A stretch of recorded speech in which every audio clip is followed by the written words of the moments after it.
Hello and welcome to On Second Thought, a bonus series from And the Runner-Up Is.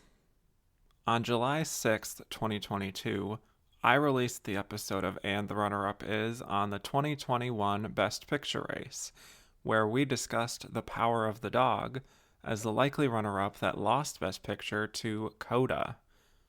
But on second thought, what if the runner-up was really Belfast?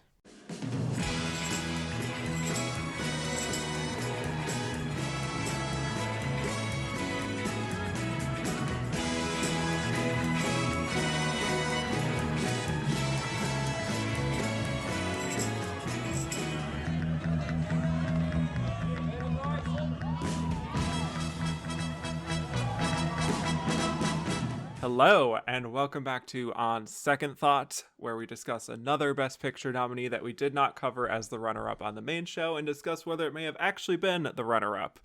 I'm your host, Kevin Jacobson, and we are revisiting 2021 today, which just happened. On the main show, I said The Power of the Dog was the runner-up to CODA, but today we're discussing if it actually could have been a different film, and that film is Belfast. And my guest today is a very good friend who's been on the show many times. You last heard him talking about All the President's Men on another episode of On Second Thought, but he's been guesting since the beginning, really, way back where we discussed Boyhood quite a few years ago now at this point. Host of Not Her Again, the podcast. Please welcome back to the show, Michael Domanico. Thank you for having me. It's really a trip down memory lane. I forgot that we talked about Boyhood because that probably was 3 years ago or 4 years ago. Yeah, that was 2018 that we did that. So we need our own Boyhood to document our journeys in the 4 years. At this point, that is what this is, right? Yeah. And I think it is also worth mentioning that we are yet again talking about a white working class my specialty.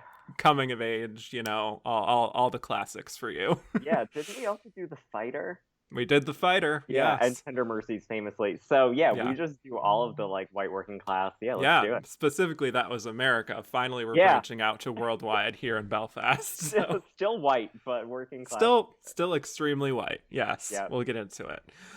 All right, so Belfast, it is a coming-of-age drama film about a working-class family living in Belfast in Northern Ireland in 1969, and it's at a time where there was great civil unrest happening. It's a very long story to get into the troubles, but as the film doesn't really get into it as much, we can just say that it is about the Troubles, which was a major nationalist conflict in Northern Ireland, and it primarily follows Buddy, a 9-year-old boy, and all of his experiences growing up in the midst of this political turmoil.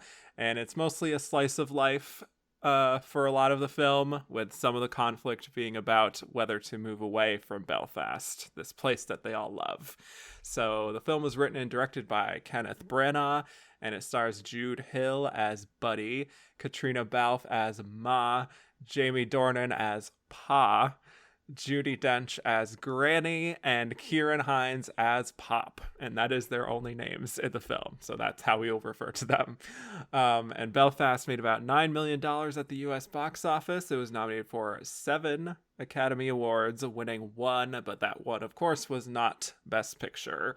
So, Michael, I don't know if you had seen Belfast when the whole hubbub of the film was coming out and everything, but I would love to know your thoughts of what you thought of it then, and maybe now on this rewatch, how you feel like it's held up a year later. Yes. So I did watch it back, a year ago or so when it came out, and I think I'm more positive on it now, which I would not have anticipated. I think it's a movie where when I talk to people about it, I like it a little bit more. And then when I went back to rewatch it, I was still like, yeah, it's not a great movie, but it's a good movie. And I think that especially when I was watching it that first time, it's in the context of the Oscars and the whole awards conversation. And it's a movie that feels designed to win awards and get attention. It's like this black and white, it's my childhood, and there's some social and political stuff going on in the background, but there's also a family. I mean, it's just like classic. All the elements were there. And when you watch in that context, you're kind of like, this is not the most well done this movie could be. And I think a lot of that, and we can get into this in a bit, but I think a lot of that maybe has to do with the direction. I don't think that it's visually the world's most exciting movie, and I don't think that until the last 20 or so minutes, I feel like it's just not told in the best way. And I think anchoring it to the kid is not my favorite. But I think when you watch it divorced from that context and more just appreciating the movie for what it is and for what it's not, like I think I appreciated it more the second time around. I think it is at its core just a nice story about this family that, again, is not always told in the most artistic ways, but I think it does get across genuine emotion. And it's a well done in terms of like it's a solid B. You're like it's good. Like the acting, great. Like no complaints about the acting.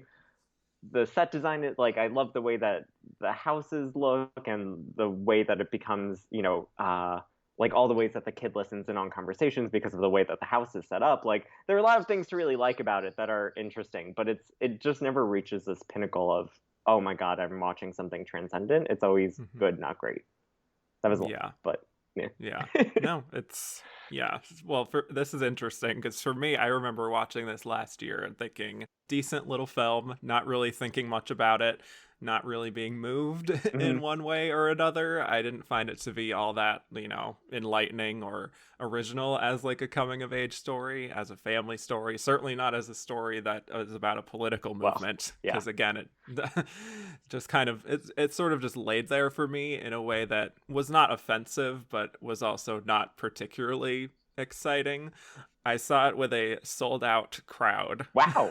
Full of senior citizens, the shall best we kind say. Of crowd.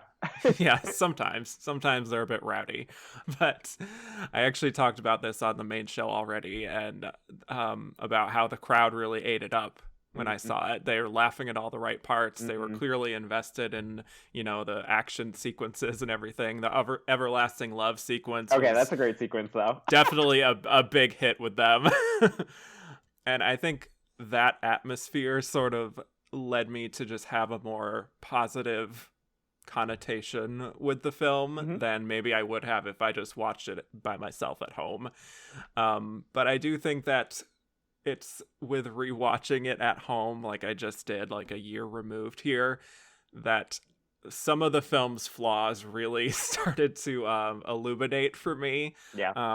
I think the intention of the film, Kenneth Branagh just sort of trying to loosely recreate his experiences growing up during the Troubles, having that from a child's point of view, interesting on paper. The idea of like a family that is politically neutral, who is just like wants to get by and not cause a commotion, like they just want to live their simple life in Belfast as this revolution is taking place. There's a lot that can be mined from that, I would say. But my issue is pretty much like a lot of the execution of the film. I think for as much as that is an interesting hook, I don't think that Branagh does very much with it, to be honest. Yeah. Like he doesn't really have much of anything to say or have like a perspective on just, the importance of belonging to family and like going to see movies and watching things on television and how these things can like have a positive effect on your upbringing and like they can help you through tough times and all that stuff.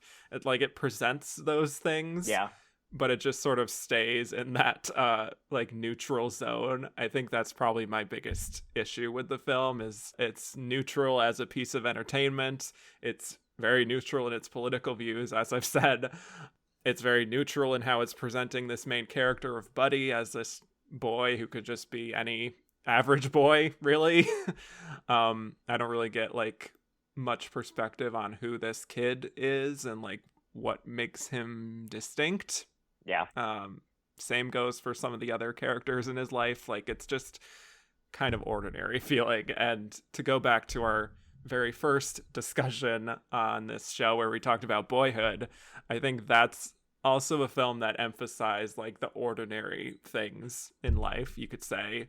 But I think there that Richard Linklater was sort of showing that these little moments in a person's life can have like a sense of beauty to them in their own way, and how like like those more ordinary days can sort of show you who you are in a sense, and like the passage of time and all this stuff and how it can all go by so fast. And I don't know, there's just like an elegance to the way that film kind of makes this sort of patchwork of memories and all that. I don't really find much of that here. Like, it does have a similar kind of vignette style, actually, but I'm curious if you think that there's something that you're really supposed to take away from the experience of watching this film, other than, like, the importance of family. Yeah. I mean, I think that's my issue with it, is that Branagh... I was just saying this to Walter before we started recording, but it's like, it's not necessarily... It wants to be like an art film, but it's not at that level, and he's not at that level as a director. Like, he's just not Richard Linklater, so he can't do that exactly. At least not with this material. Like, maybe with other material, sure. I'm not saying that he's a bad director, but he's not the most artistically minded, where you're like, oh my god, there's so much nuance being brought out. It's very straightforward and simplistic. And I think, you know, it's a movie that's in black and white, but from your description of it all being neutral, like, it might as well be in beige, right? Like, it's just a very neutral kind of movie. And I think that, like, the message is very simple, right? It's the importance of family, and I think also the slightly interesting part to it, but it doesn't get into it enough, is, you know, Pa and... Is her name Ma in the movie? Yeah. Pa, a movie where they call Jamie Dornan Pa, not the worst day at the office. That's fair. But Pa and Ma do have a conversation where he says to her, like, you know, you think it's not affecting the kids, but it is. And then, of course, Buddy or whatever gets caught up in one of those riots, and he steals something, and she makes him go back. That's probably one of the most memorable scenes, where she makes him go back and return the thing that he stole and looted. And that's an interesting concept, right? Like, even them just being here, they're absorbing the normalization of the violence, the discrimination, and all that kind of stuff. Like, they're absorbing some of that, but it doesn't get that much deeper into it. Like, there's kind of a throwaway conversation, and then again that scene, which is interesting, but you kind of just wish there was more to it, and not that it has to be explained, just more showing of what it was like for this kid to live in this time and absorb some of that, and the other kid too, and even the parents in some ways. Like, they're all absorbing these weird things about where they live, and it doesn't get much deeper. It's very surface level with a lot of it. So, you know, family is important, though. So family is important. That is a universal message. That's why the name. Family's so important. You don't even need a name. They're just you don't even need to know their names. Yeah. That's it. Yeah, for me, I think the trouble kind of no pun intended, but the trouble for me with this film starts with just the opening. I mean, just to sort of get into it semi-chronologically, we get this modern, essentially tourism view of modern day Belfast, I think that's what it's supposed to be. And it looks very, very artificial and just like suspiciously like clean and neat. And this is also where we get the Van Morrison's original song that he wrote for this film, Down to Joy, which I remember when the Oscar conversations were happening about, maybe Belfast can get into Best Original Song, and this song Down to Joy. And I was like, I don't really remember like where that was. Like, I don't remember the tune of that. Yeah. So that's not a great sign, but it sounds like no offense to Van Morrison, but it sounds like every Van Morrison song, which is why like you just hear it and you're like, yeah, that's a Van Morrison song. Like, they all sound like that. Exactly. So I don't know if that's like a good thing or a bad thing, but it didn't really stand out to me as something that was written for the film. No. Per se. And what did it lose to? It lost to the Bond song? Yes, No Time to Die. Also not a great song, but whatever. Better than Down to Joy. Yeah, not my favorite Bond song, but the bar is a lot higher. Yes. So that's not great. And then when it dips into the black and white, I do want to get your opinion on this as well, the usage of black and white, because it doesn't really work for me personally. I just feel like it doesn't particularly serve a purpose. It's not something where, if you're thinking about a perspective of an adult looking back on their childhood, which is sort of the vibe of the film, the fact that we start in modern and then go flashing to 1969, the idea is sort of reflection. It just doesn't really work for me as anything other than just a unnecessary artistic flourish to make it feel more authentic, quote unquote, and raw than it actually ends up being.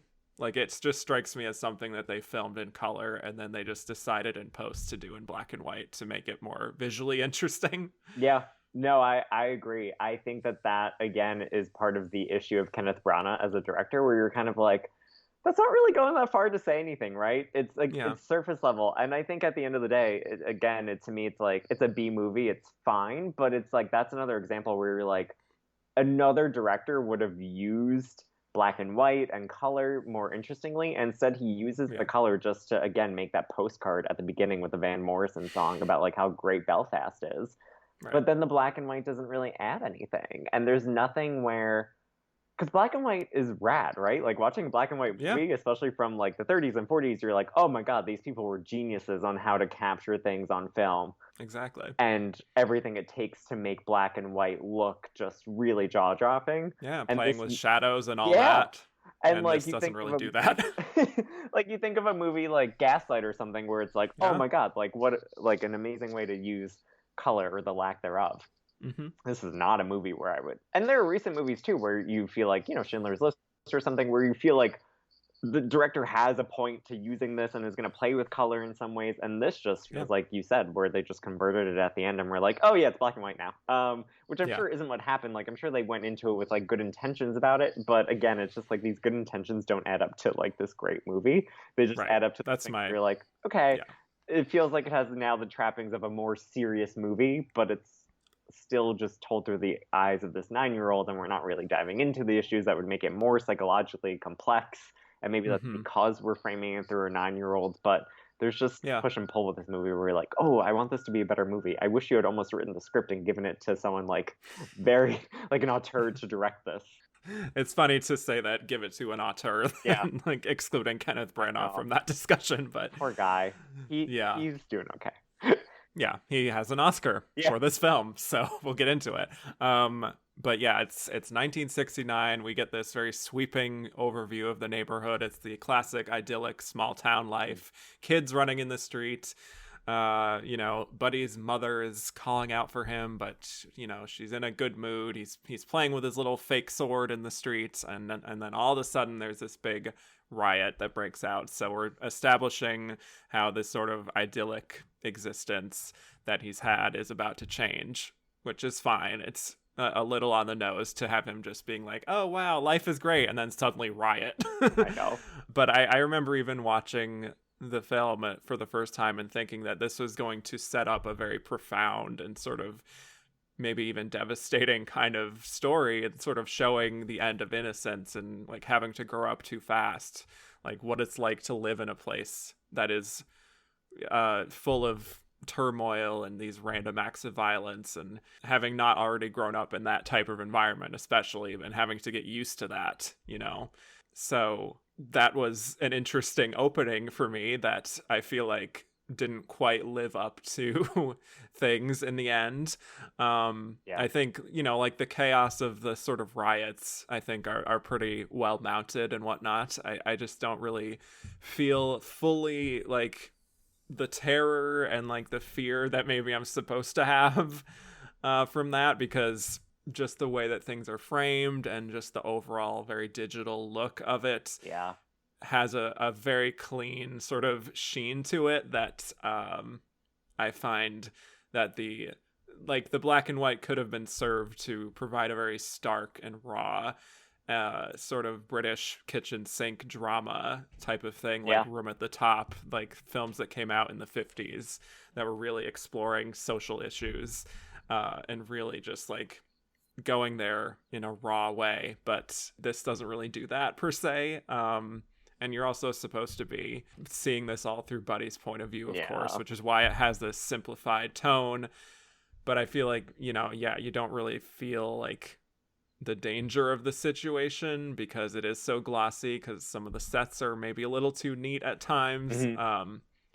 There's just kind of a lack of grit to it that I know for me growing up, even outside the specifics of Belfast and like this political turmoil of everything, I remember from my childhood, like certain random specific elements of just like your environment, like whatever, like peeling wallpaper, Mm-hmm. like things like, you know, avoiding certain steps when you're like walking up the stairs, like these very super specific things that are minor on the surface, but they just get blown up in your mind because you're a kid and you have like this limited worldview.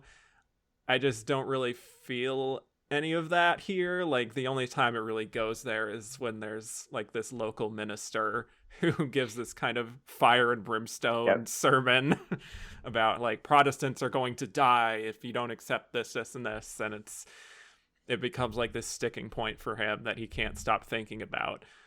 That's something that at least feels like a specific sort of character detail that was probably, again, very like specific to Kenneth Branagh maybe growing up, but otherwise there's just nothing else to this kid or his experiences. He likes going to the movies.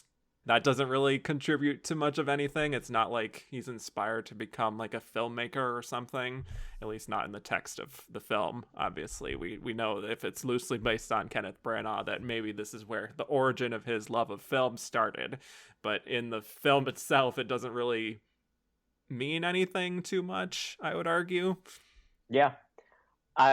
So many good points. I think it often feels like a movie where it's like, okay, and then I have the riot scene here, and then it ends on page 6, and then on page 7 I have the scene with Grant. Like, it feels very neat, and like it doesn't feel like you're living through as tumultuous of a period as it was in a way, because it feels a little bit more like everything's kind of neatly, then this scene, then that scene, then this scene, then that scene. And there's a lot of balance between the sweeter parts of it and the more innocent parts of it.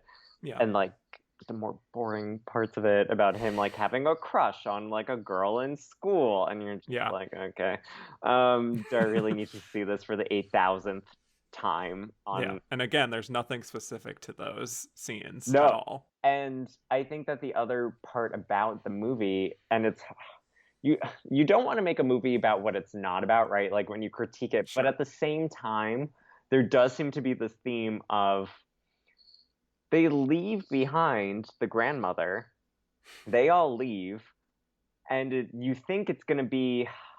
You think a movie like that would be a little bit more like You Can't Go Home Again. But instead, that opening scene of just like, oh, look at how pretty Belfast is, and it's all in color, and it's beautiful. It makes it seem like, you know, it had some rough times, but it's as beautiful as it ever was. And you're kind of like, I don't know, isn't there something deeper here about like going back to a place that like went through this and all of the memories there, and the family that left and the family that was left behind, the dad who throughout the movie is in this transitory state where he's both in England, I think it is, and also in Northern Ireland, and he's constantly going back and forth between the two worlds and getting caught at checkpoints. There's something there that is just not being probed. And like you're saying, I think it's also just the limitation of having it all be through the eyes of Buddy. Where you just can't get into a lot of that, because those are deeper, more interesting things, where if you had centered the movie around Ma, for example, you probably could. But instead it becomes, like you're saying, a simplified child's version of like, oh, bye, Granny. And it's like, you're kind of just leaving this woman here who just lost her partner of 8 billion years. And she's going to be left in this political violence. And it just seems kind of like a bye, Grandma. Like, instead of people losing a parent or grieving, or there just doesn't seem to be any there with it. Like, it should be a lot grittier and darker, or not even darker, but just deeper. Yeah. And instead it's like, he was 9. He didn't see his grandma as much anymore. It is what it is. He got over it. And then he moved on, right? Yeah. You're like, okay, that's I feel the like vibe. That's an actual interesting human experience that we are just not delving into. Thank you for listening to this preview of On Second Thought, a bonus series from And the Runner-Up Is. If you liked what you heard and want to hear more, please go to patreon.com/andtherunnerup.is and become a patron. Only $3 a month will get you access to bonus episodes, a Slack channel, and early access to regular episodes. Thank you so much for your consideration.